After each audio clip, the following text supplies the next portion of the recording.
السلام علیکم ورحمۃ اللہ وبرکاتہ۔ الحمد للہ رب العالمین، الصلاة والسلام علی سید الانبیاء وخاتم المرسلین وعلی آلہ وصحبہ ومن تبعہم بإحسان الی یوم الدین، اما بعد فاعوذ باللہ من الشیطان الرجیم، بسم اللہ الرحمن الرحیم۔ ان فی ذلک لذکری لمن کان له قلب او القى السمع وهو شہید۔ وقال رسول اللہ صلی اللہ تعالی علیہ وسلم: القرآن حجۃ لک او علیک، او کما قال علیہ الصلاۃ والتسلیمات۔ صدق اللہ وصدق رسولہ النبی الکریم۔ محبت سے درود پاک پڑھ لیجیے۔ اللہم صلی علی محمد وعلی آل محمد کما صلیت علی ابراہیم وعلی آل ابراہیم انک حمید مجید۔ اللہم بارک علی محمد وعلی آل محمد کما بارکت علی ابراہیم وعلی آل ابراہیم انک حمید مجید۔ محترم بزرگوں اور عزیز بھائیوں، گزشتہ جمعہ اس موضوع پر گفتگو شروع ہوئی تھی کہ قرآن سے ہم کیسے فائدہ حاصل کر سکتے ہیں۔ وہیں سے گفتگو کا آغاز کرتے ہیں کہ کل قیامت کے دن رسول اللہ صلی اللہ تعالی علیہ وسلم اللہ کے حضور استغاثہ قائم کریں گے کہ اے میرے رب، یہ میری وہ قوم ہے اتخذوا ھذا القرآن مہجورا، اس نے قرآن جیسی عظیم کتاب جو رہنما اصول مہیا کرتی ہے اسے پس پشت ڈال دیا تھا۔ قرآن سے اپنے رشتے کو مضبوط کریں گے تو دنیا کے اندر عزت پائیں گے۔ آقا دو جہاں صلی اللہ تعالی علیہ وسلم کا فرمان ہے کہ قرآن یا تو تمہارے حق میں گواہی دے کر تمہاری بخشش کروائے گا، یا او علیکا، یا تمہارے خلاف گواہی دے کر تمہیں تمہارے جہنم میں جانے کا سبب بنے گا۔ تو اس قرآن سے ہی قوم عروج پر پہنچی، اسی کو چھوڑ کر ہم آج زوال پذیر ہیں۔ قرآن کے ساتھ اپنے رشتے کو مضبوط کریں، اسے سمجھیں اور اس کے پیغام پر کان دھرنے کی کوشش کریں، کان دھرنے کی۔ اللہ کا فرمان ہے ان فی ذلک لذکر، بے شک یہ قرآن نصیحت کا سامان ہے، لمن کان لہ قلب، ان لوگوں کے لیے جن کے اندر عقل و شعور ہے، دل ہے، سمجھنے کی صلاحیت ہے، او القى السمع وهو شہید، اور وہ کان لگا کر غور سے اللہ کی بات سنتے ہیں اور ان کا دل سنتے وقت وہاں موجود ہوتا ہے۔ ایسا نہیں ہے کہ جسمی ہا ہنا قلبی لدیکم، جسم تو میرا ادھر ہی ہے لیکن اے محبوبہ دل تمہارے پاس ہی ہوتا ہے، ایسا نہیں۔ دل بھی اللہ کے حضور حاضر ہو، کان بھی اللہ کے حضور حاضر ہوں، اور پوری دل جمعی کے ساتھ قرآن کی بات کو سننا جائے۔ وہ مطلوب صفات جو اپنے اندر پیدا کرنے کی ہمیں اشد ضرورت ہے، جن صفات کے ہوتے ہوئے قرآن کے سمجھنے کے لیے اللہ سینوں کو کھول دیتا ہے، ایسی صفات جن کے ہوتے ہوئے اللہ قرآن کی سمجھ کے لیے بندے کے سینے کو کھول دیتا ہے۔ فَمَن يُرِدِ اللَّهُ أَن يَهْدِيَهُ يَشْرَحْ صَدْرَهُ لِلْإِسْلَامِ، اللہ جس کو ہدایت دینا چاہے اس کا سینہ اسلام کے لیے کھول دیتا ہے، اسلامی احکامات کو سمجھنے کے لیے اسے شرح صدر حاصل ہو جاتا ہے۔ افمن شرح اللہ صدرہ للاسلام فہو علی نور من ربی، جس کے سینے کو اسلام کی سمجھ کے لیے اللہ نے کھول دیا، گویا اس کو اللہ نے اپنا نور عطا فرما دیا، اپنا نور۔ اور قرآن یہ اللہ کا نور ہے، نور و کتاب مبین، یہ نور اور کتاب مبین یہ اللہ کی طرف سے وہ بھیجی ہوئی ہدایت کی کتاب ہے جس پر عمل کرنے والے ہمیشہ عروج پاتے ہیں، عزت پاتے ہیں۔ وہ کون سی صفات جن کے ہوتے ہوئے ہمیں قرآن کی سمجھ آسانی سے آ سکتی ہے؟ ان میں پہلی صفت طلب اور تڑپ، طلب اور تڑپ، دینی مسئلہ سمجھنے کی تڑپ ہو، طلب ہو، دین سمجھنے کی طلب ہو۔ اللہ طلب پر دیتا ہے اور خوب دیتا ہے، خوب۔ دنیا بغیر طلب کے بھی مل جاتی ہے، دنیا کا کوئی معاملہ نہیں، طلب کو کرے نہ کرے، ہاں جی، بغیر طلب کے بھی اللہ دے دیتا ہے، طلب کے ساتھ بھی دے دیتا ہے۔ دین بغیر طلب اور تڑپ کے نہیں ملتا۔ چنانچہ اللہ فرماتے ہیں یہدی الیہ من اناب، قرآن سے رہنمائی وہی لے گا جس کے اندر تڑپ ہوگی، جو رہنمائی حاصل کرنے کے لیے کوشاں ہوگا۔ یہدی الیہ ویہدی الیہ من ینیب، جو تڑپ رکھے گا، جو درد رکھے گا، اسے اللہ تعالیٰ صحیح راستے کی رہنمائی فرمائیں گے۔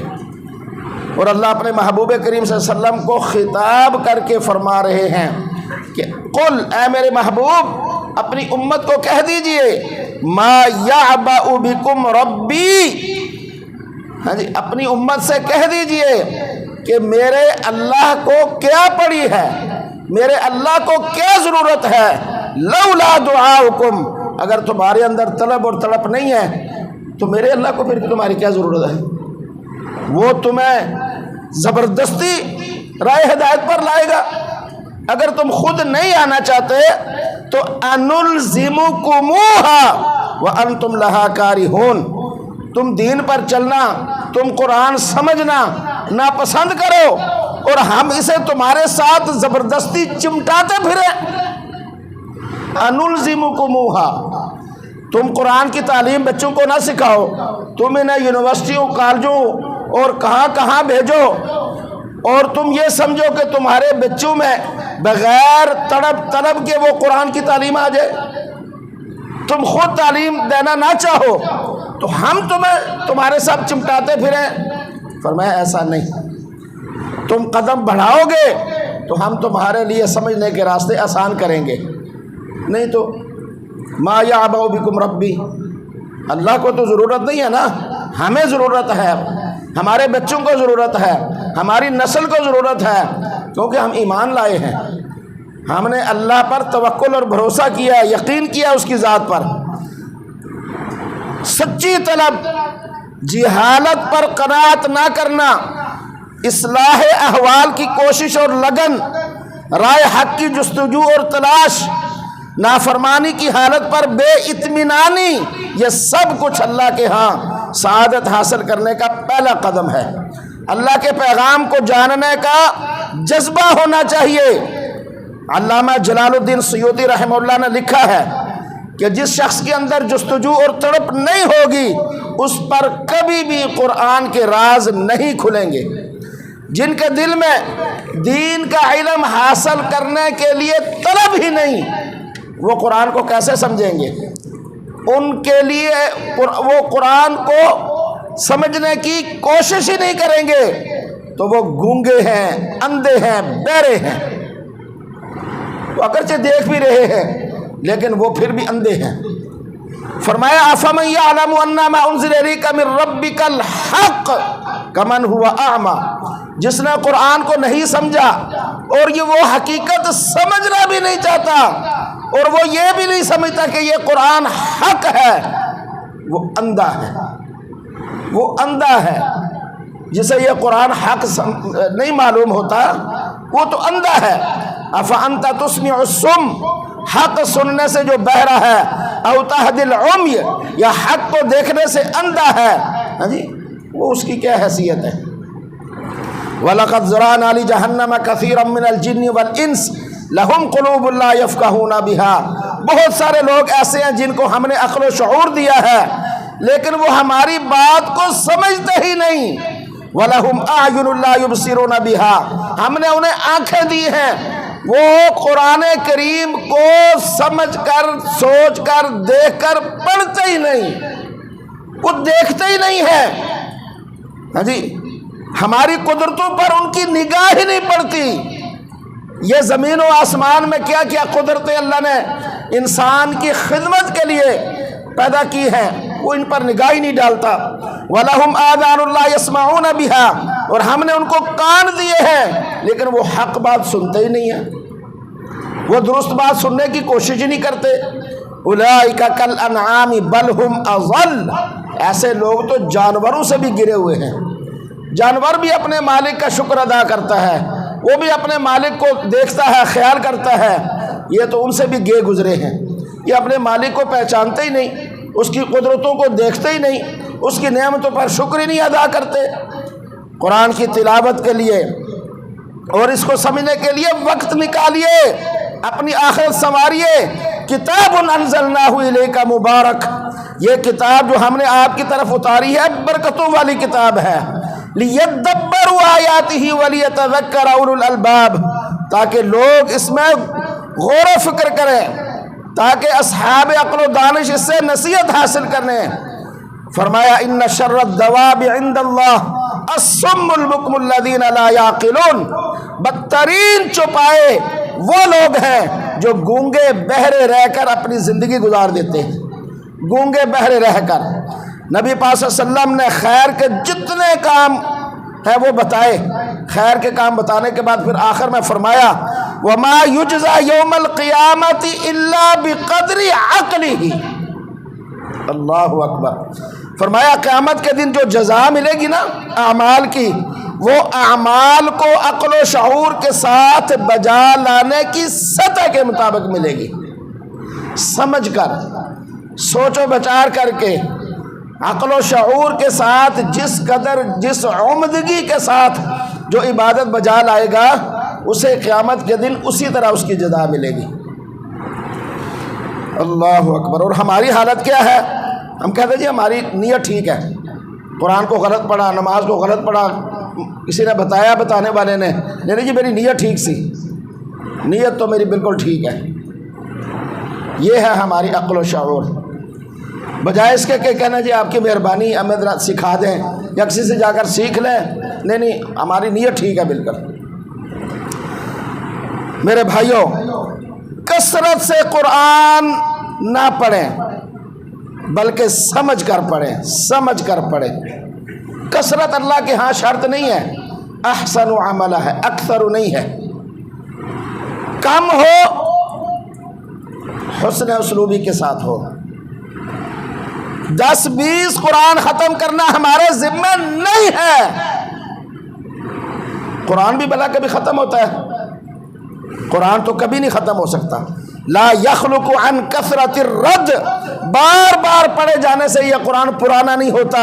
ولا تنقضی عجائب، اور اس کی عجائب کبھی ختم نہیں ہوتے۔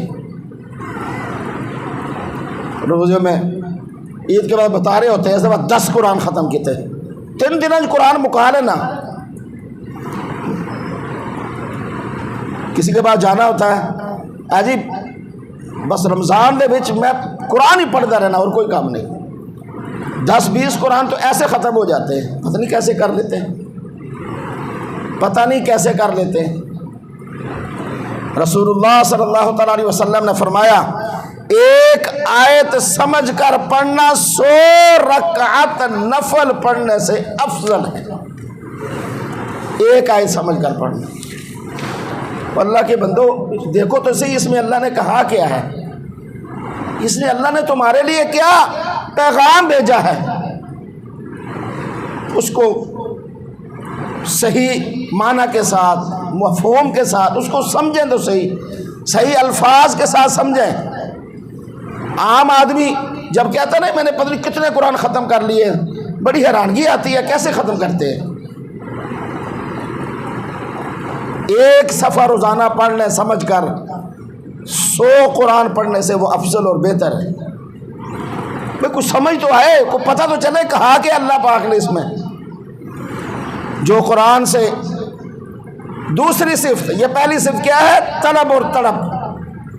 دوسری صفت جو قرآن سے فائدہ حاصل کرنے کے لیے ہے وہ ضروری، وہ ہے قرآن کی بات پر یکسوئی کے ساتھ کان دھرنا، پوری توجہ اور انہماک کے ساتھ سننا، اور عمل کرنے کی نیت کرنا کہ یہ اللہ کا حکم ہے، میں اس پر عمل کروں گا۔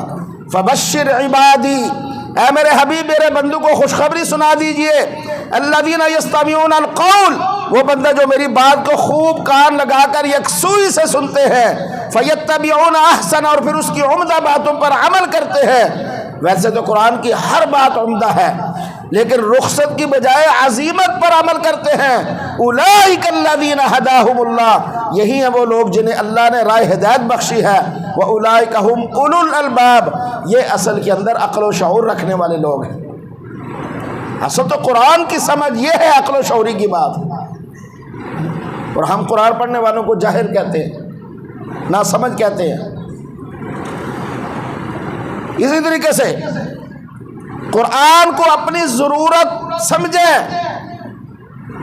اور اس سے رہنمائی حاصل کریں، اس کے احکام کو یکسوئی سے سنیں کان دھر کر، تبھی اس کا فائدہ ہوگا۔ یہ تلاوت کرنے کا اصل معنی پتہ ہے کیا ہے؟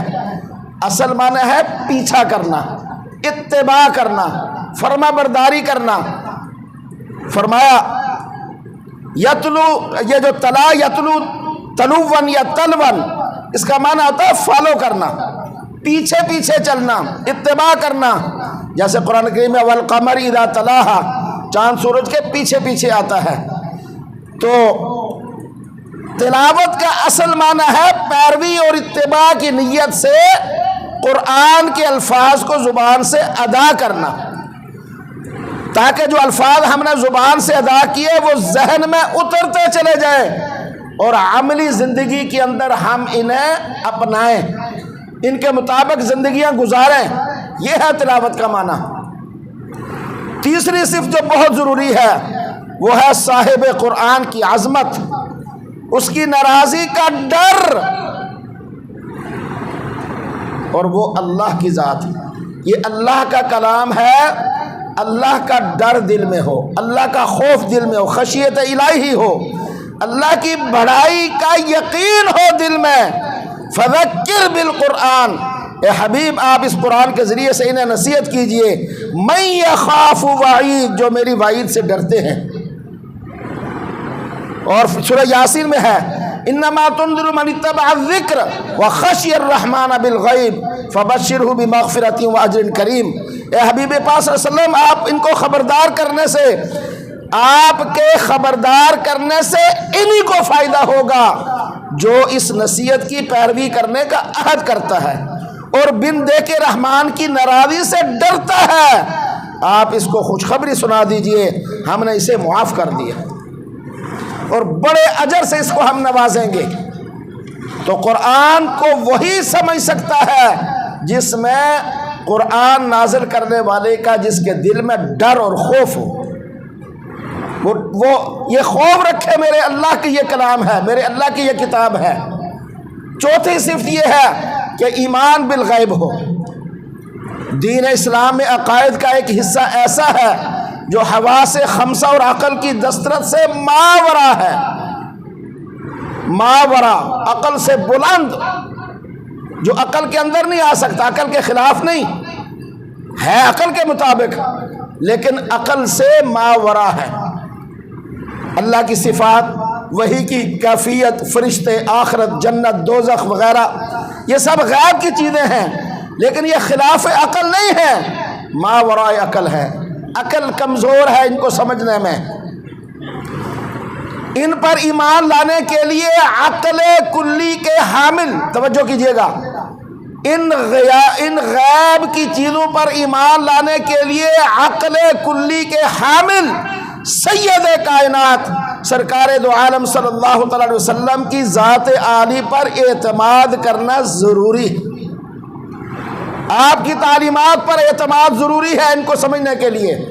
والراسخون فی العلم یقولون آمنا بہ، جو علم میں پختگی رکھنے والے لوگ ہیں وہ اس بات کا اقرار کرتے ہیں کہ ہم اس پر یقین کرتے ہیں، کل من عند ربنا، ہم اس پر ایمان لاتے ہیں یہ سب کچھ ہمارے رب کی طرف سے ہے، کیونکہ یہ ہمارے رب کی طرف سے نازل ہوا ہے۔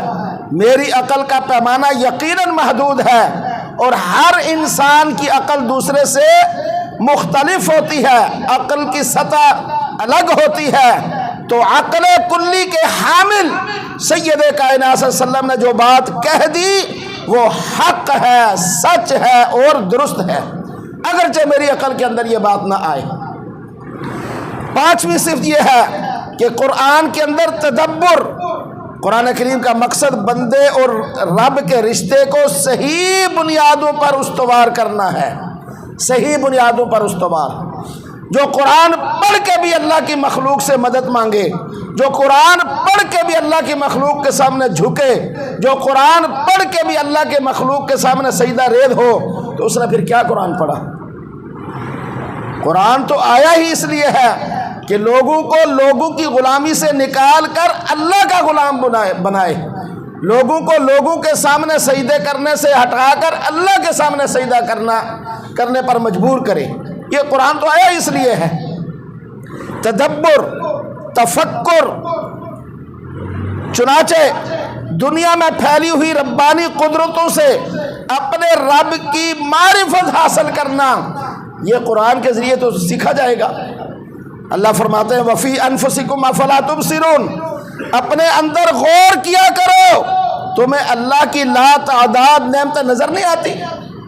خود تمہارے اپنے جسم میں انفسکم، یہ دانت اللہ نے دیے ہیں، اخروٹ توڑے جا سکتے ہیں، ہاں جی، مضبوط سے مضبوط، یہی دانت گر جائے تو 10-20 ہزار کا جو لگاؤ گے وہ نہیں توڑے گا اخروٹ۔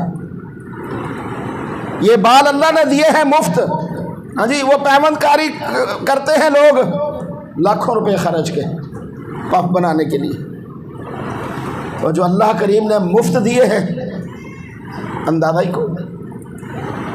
اسی طریقے سے جسم کا ایک ایک حصہ آپ اندازہ کریں، جو پیسوں کا لایا جاتا ہے اس میں اور جو اللہ نے اپنے کرم و فضل سے عطا فرمایا، کیا فرق ہوتا ہے اس میں۔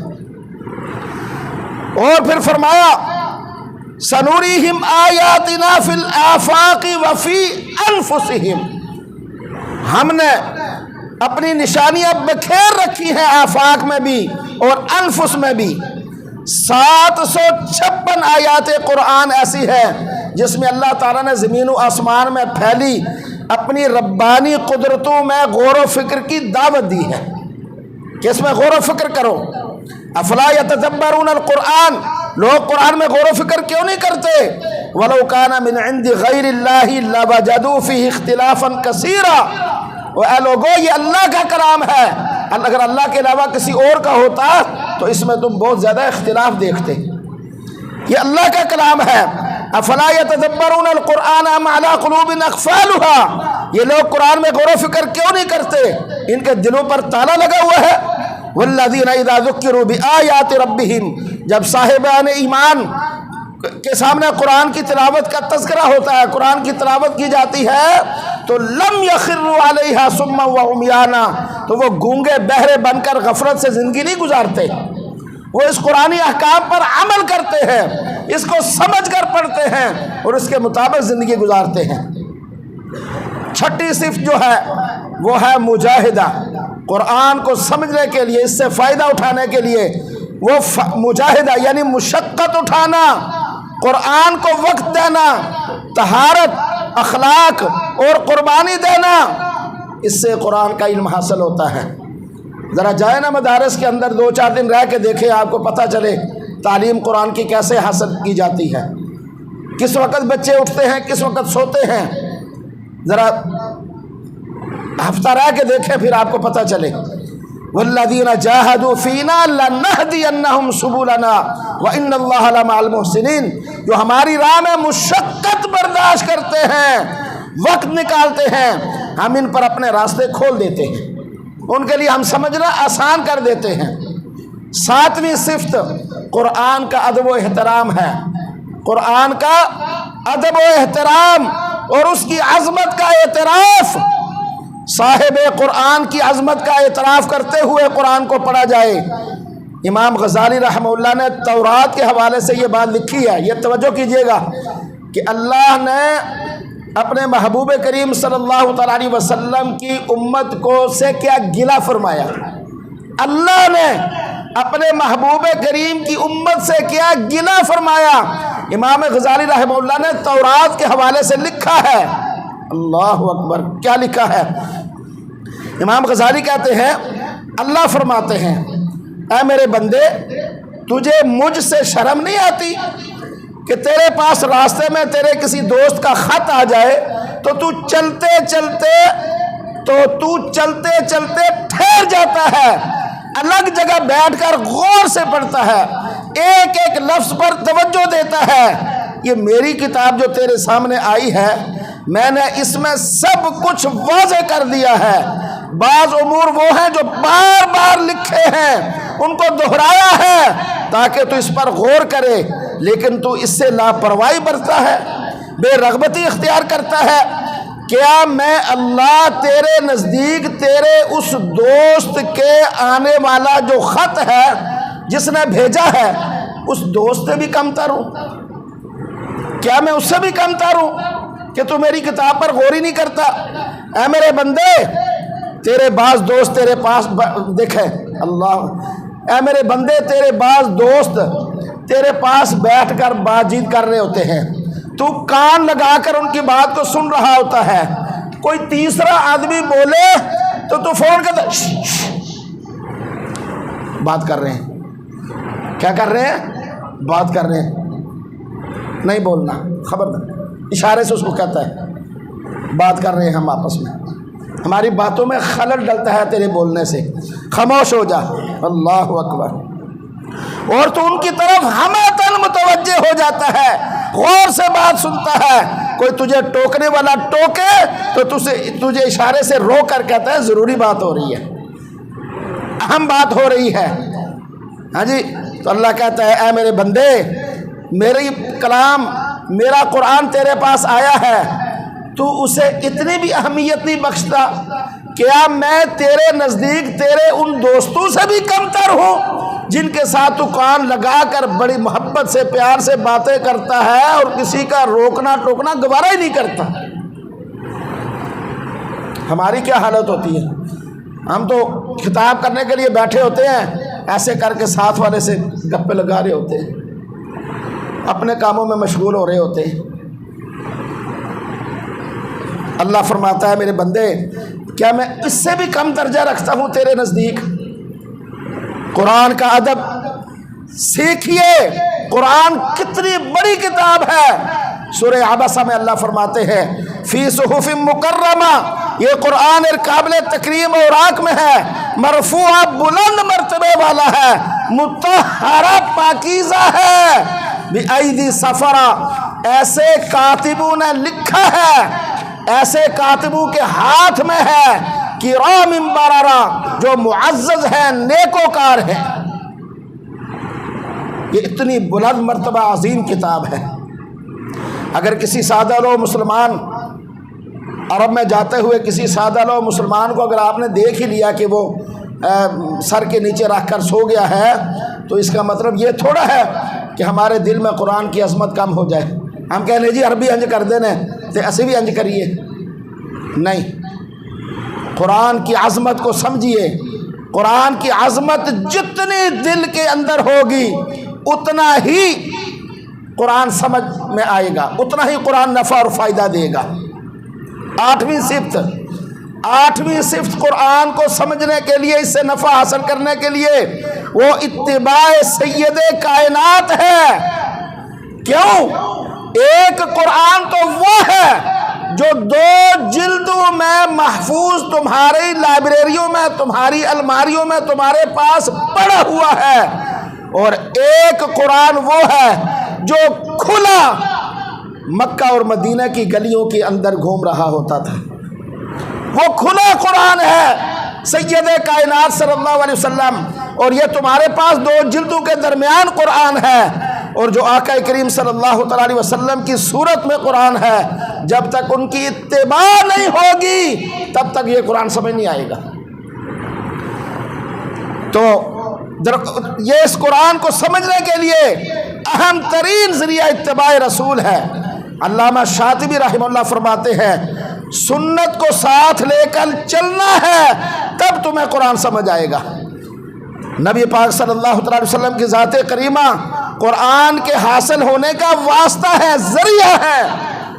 بل یرید کل امرئ منہم ان یؤتی صحفا منشرہ، کلا، ہر ایک یہ چاہتا ہے کہ اس کی طرف اللہ براہ راست اپنا پیغام بھیجے، براہ راست اس کو بتائے احکام کو، براہ راست اس پر صحیفہ نازل کرے۔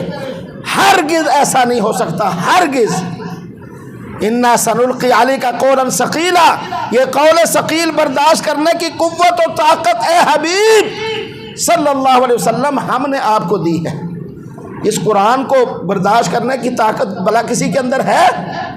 اے محبوب کریم، آپ کو ہم نے یہ طاقت دی ہے کہ آپ اس قرآن کے بوجھ کو برداشت کرتے ہیں۔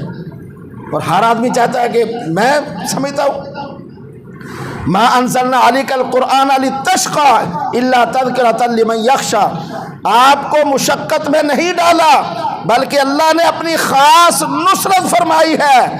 الا من ارتضی من رسول فإنه يسلك من بين يديه ومن خلفه رصدا، اللہ نے اپنے حبیب کا انتخاب کیا اور وحی کو محفوظ کرنے کے لیے ان کے آگے پیچھے حفاظتی دستے مقرر فرمائے۔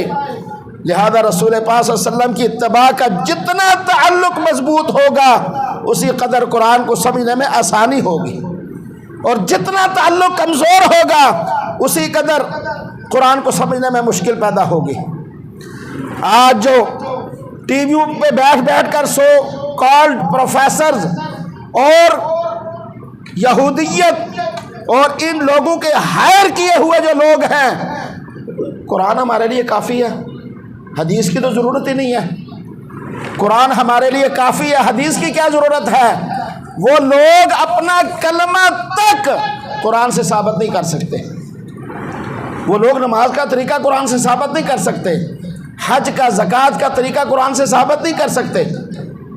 قرآن تو اصولی کتاب ہے اور اس کی تفسیر وہ رسول اللہ صلی اللہ علیہ وسلم کی ذات کریمہ کی صورت کے اندر ہے۔ آپ نے بتایا کلمہ کیا ہے، آپ نے بتایا نماز کیسے پڑھنی ہے، آپ نے بتایا حج کیسے کرنا ہے، آپ نے بتایا گھر والوں کے ساتھ کیسے ڈیلنگ کرنی ہے، آپ نے بتایا بازار میں معاملات کیسے کرنے ہیں، آپ نے بتایا ملازمت کیسے کرنی ہے، آپ نے بتایا زندگی کے ہر شعبے میں اللہ کی فرما برداری کیسے کرنی ہے۔ تو اس لیے میرے بھائیوں، قرآن کو قرآن والوں سے سمجھیے، سو کالڈ پروفیسر سے نہیں، علماء سے سیکھیے، ان سے سمجھیے جو سارا سال واہیاتیاں کرتے رہتے ہیں، وہ رمضان میں چادریں پہن کر اور ٹوپیاں پہن کر اور جناب جی وہ ہو کے سب سے بڑے عالم بن کے بیٹھے ہوتے ہیں۔ اور میں حیران ہوتا ہوں ان علماء پر بھی کہ جو پیسوں کے لیے جس کام کے لیے بھی ان اینکروں کے سامنے جا بیٹھتے ہیں اور سب سے زیادہ وہی دین سکھا رہے ہوتے ہیں، سب سے زیادہ وہی وہ کوئی بات بول رہا ہوتا ہے، عالم ٹوک کر بیچ میں اپنی بات کو کہتے ہیں ہم جانتے ہیں، آپ کیا جانتے ہیں، آپ کو تو پتہ ہی نہیں۔ ان سے نہیں دین سیکھا جا سکتا، ان سے دین سیکھیے جنہوں نے ساری زندگی دین کے لیے کھپا دی ہے۔ وَأَنزَلْنَا إِلَيْكَ الذِّكْرَ، اے حبیب ہم نے آپ کی طرف قرآن نازل کیا ہے، لِتُبَيِّنَ لِلنَّاسِ مَا نُزِّلَ إِلَيْهِمْ، تاکہ آپ خود اس کی تشریح کر کے وضاحت کریں، لِتُبَيِّنَ لِلنَّاسِ لوگوں کے لیے۔ تو رسول پاک صلی اللہ علیہ وسلم کے فرامین ان کے بغیر قرآن نہیں سمجھا جاتا، بھلا حدیث کے بغیر قرآن سمجھنا ممکن بھی نہیں ہے۔ اسی طرح وہ ایک الگ موضوع ہے۔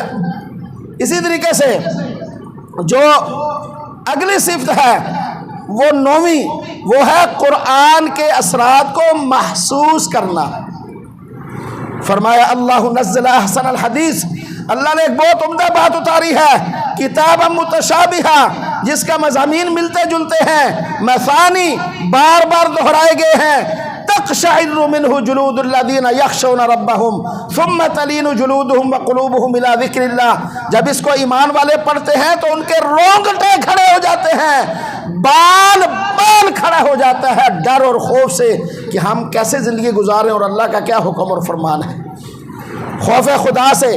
پھر اللہ کی یاد کے لیے ان کے دل نرم پڑ جاتے ہیں، انما المؤمنون الذین اذا ذکر اللہ وجلت قلوبہم، قرآن پڑھتے ہوئے ایمان والوں کے دل نرم پڑ جاتے ہیں، رونگٹے کھڑے ہو جاتے ہیں ان کے، قرآن کے الفاظ محسوس ہوں، جب قرآن پڑھا جا رہا ہو پتہ چلے یہ ہمیں کیا کہہ رہا ہے، اور یہ تبھی ہوگا جب ہمیں پتہ چلے گا ہمارا رب ہمیں کیا پیغام دے رہا ہے۔ 10ویں صفت قرآن کریم کی تلاوت ہے، کیونکہ جب تک تلاوت نہیں ہوگی تب تک یہ ساری کیفیات حاصل نہیں ہوں گی۔ اور قرآن جن لوگوں کے درمیان اترا ہے انہوں نے زبان مصطفیٰ سے سنا ہے اور چلتے پھرتے قرآن کو مدینے اور مکہ کی گلیوں میں اپنی آنکھوں سے دیکھا ہے، لیکن اس کے باوجود کچھ لوگ قرآن کے اثر سے محفوظ رہے ہیں، قرآن کا اثر وہ قبول نہ کر سکے، ان کو اللہ نے منافق کہا ہے۔ اور منافق دو، اور جس کو قرآن کہتا فی قلوبہم مرض، ان کے دلوں میں بیماری ہے، اور دل کی بیماری دو طرح سے ہوتی ہے، انسانی قلب کو صحت مند رکھنے اور اعتدال کی حالت پر رکھنے سے محروم کر دیتا ہے، دو وجہ سے۔ نمبر 1، باطل شبہات اور غلط شہوات۔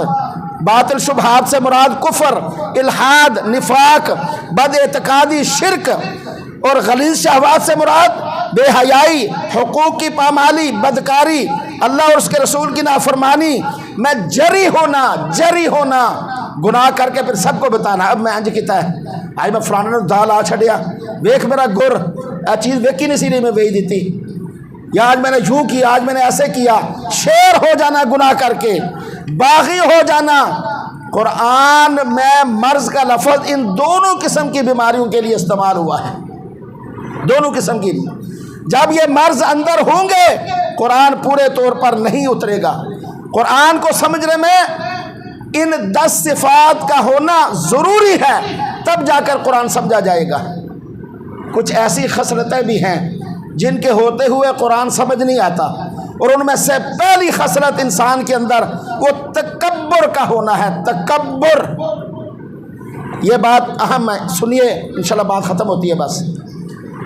ہمارے ہاں ہمارا ایک ذہن بن چکا ہے کہ اگر کوئی آدمی مسئلہ بتا رہا ہو نا، ہم کہتے ہیں آئی نو، جانتا ہوں میں، پتہ ہے مجھے، میں جانتا ہوں۔ کوئی آدمی مسئلہ پوچھ رہا ہو تو کچھ آدمیوں کی عادت ہوتی ہے وہ بڑھ کر آگے ہو کر مسئلہ بتا رہے ہوتے ہیں، پتہ مجھے، میں جانتا ہوں۔ یہ تکبر ہے، تکبر اللہ کو پسند نہیں ہے۔ ہمیں 20 30 سال گزر گئے، ہمیں نہیں آج تک پتہ چلا کامل طریقے سے۔ جس شخص نے قرآن و حدیث کو دیکھا ہی نہیں ہے اس کو کیسے پتہ چل گیا؟ وہ غلطیاں نکالنا شروع کر دیتے ہیں قرآن میں اور حدیث سے۔ جس نے ساری زندگی ایک دن بھی کہیں نہیں پڑھا، یہ طریقہ اچھا نہیں ہے۔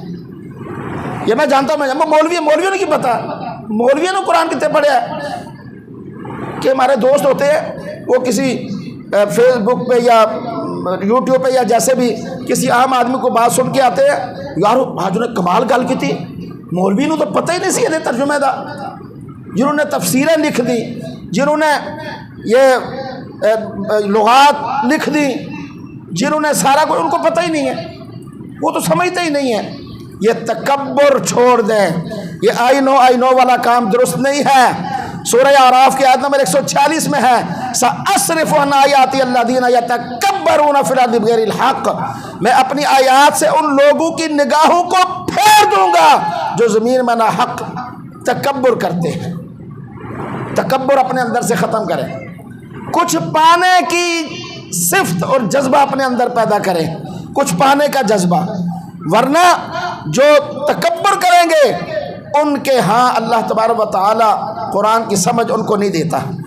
اسی طریقے سے اللہ فرماتے ہیں واللہ مستکبرن، تکبر سے رخ موڑ لیتے ہیں، کأن لم یسمعھا، گویا کہ اس نے سنا ہی نہیں، کأن فی اذنیہ وقرا، گویا اس کے کانوں کے اندر پردوں کا بوجھ ہے، بہرا پن ہے، فبشرہ بعذاب علیم، ان کے لیے دردناک عذاب ہے۔